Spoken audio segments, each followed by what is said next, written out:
నమస్తే అండి. ఈరోజు మనం నోటికి ఎంతో రుచిగా ఉండే పచ్చిమిరపకాయలతోటి పచ్చడి చేసుకుందాం అండి. ముందు 200 గ్రాముల పచ్చిమిరపకాయలు తీసుకున్నానండి.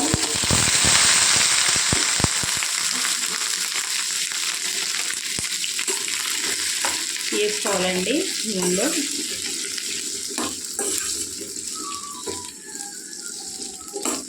చాలా సింపుల్ అండి.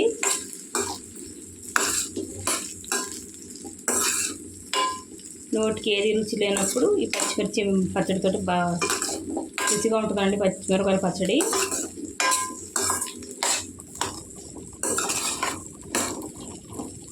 ఇలా కలుపుకుంటూనే వేపుకోవాలండి. అన్నీ సమానంగా వేగుతాయండి.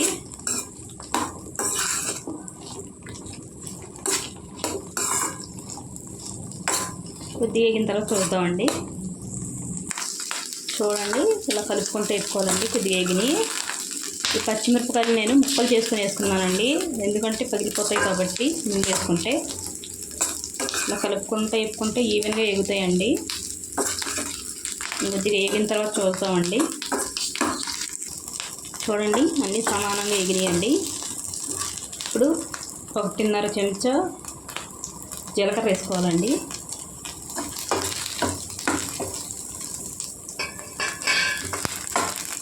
కలుపుకోవాలండి.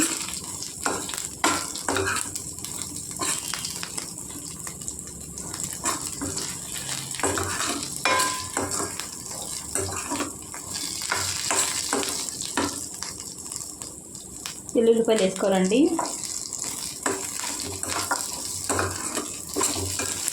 వెల్లుల్లిపాయలు వేసినా యాగకైనా పర్వాలేదండి, పచ్చిగానైనా బాగుంటుందండి. ఇప్పుడు స్టవ్ కట్టేసుకుందామండి.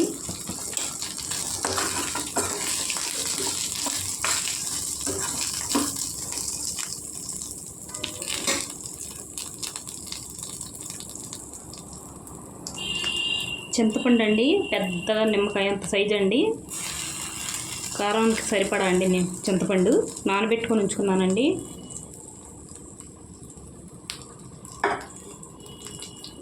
వేసి కలుపుకోవాలండి.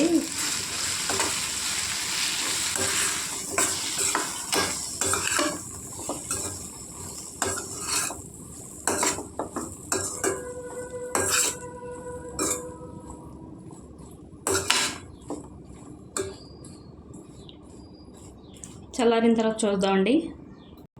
చూడండి, జార్లో వేసుకున్నానండి. తగినంత ఉప్పు వేసుకోవాలండి. మిక్సీ పెట్టి చూద్దామండి. చూడండి, పచ్చడి రెడీ అండి. ఎంతో కమ్మగా ఉండే పచ్చిమిర్చి పచ్చడి. వీడియో నచ్చితే లైక్, షేర్, సబ్స్క్రైబ్ చేసుకోండి.